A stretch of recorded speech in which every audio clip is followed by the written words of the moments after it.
जय हिंद साथियों, स्वागत है आपका पैगाम ग्लोबल स्टडीज पर। मैं हूं सुभाष यादव।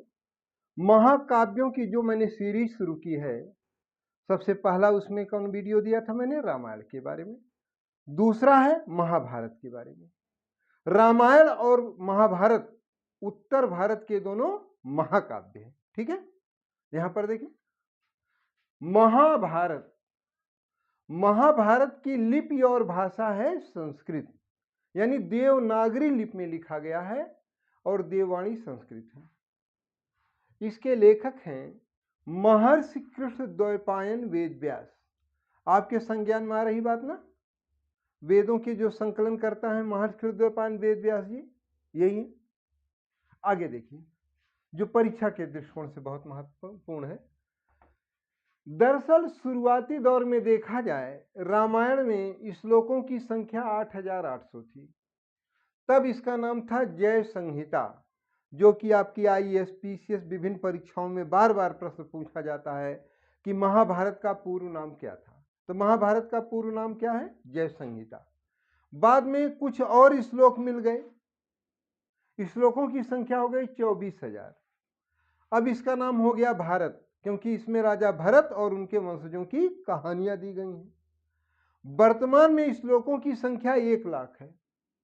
अब इसका नाम है महाभारत या सतसहस्री संहिता।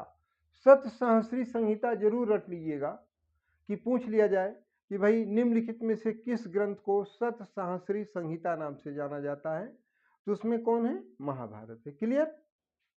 आगे देखेंगे। महाभारत में कुल अध्यायों की संख्या 18 है। अध्याय को क्या कहा गया? पर्व। पर्व का तात्पर्य अध्याय।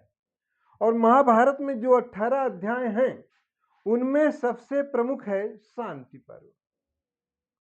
अरे भाई, गोस्वामी तुलसीदास जी ने रामचरितमानस में भी क्या खूब लिखा है, जहां सुमति तह संपत्ति नाना, जहां कुमति तह विपत्ति निधाना।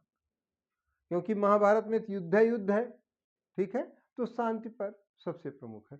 अब परीक्षा के दृष्टिकोण से बहुत ध्यान दीजिएगा। महाभारत के भीष्म पर्व का एक भाग है श्रीमद् भगवद गीता, ठीक है। श्रीमद् भगवद गीता किसका भाग है? महाभारत के भीष्म पर्व का। लेकिन आपसे परीक्षा में पूछ लिया जाए, कर्मण्येवाधिकारस्ते मां फलेषु कदाचन, कर्म पर तेरा अधिकार है, फल पर नहीं, ये सबसे पहले किस ग्रंथ में कहा गया है? तो ये भूल करके श्रीमद् भगवद गीता मत लगाइएगा। उपनिषद जब हम पढ़ाए थे तो उसमें ईशोपनिषद की बात मैंने किया था। सबसे पहले ईशोपनिषद में है, इसके बाद श्रीमद् भगवद गीता में वो प्रसिद्ध वाक्य है। ठीक, क्लियर? आगे देखें तो श्रीमद् भगवद गीता में अध्यायों की संख्या कितनी है? 18। महाभारत का जो प्रारंभिक उल्लेख मिलता है वह है अश्वलायन गृह सूत्र। विशेषकर यूजीसी जेआरएफ पीजीटी टीजीटी के छात्र जरूर ध्यान देंगे कि महाभारत का प्रारंभिक उल्लेख किसमें है? अश्वलायन गृह सूत्र में है। ठीक, महाभारत में लिखा है धर्म अर्थ काम मोक्ष के विषय में जो कुछ इसमें है वह अन्यत्र कहीं नहीं है। धर्म अर्थ काम मोक्ष क्या है? पुरुषार्थ है।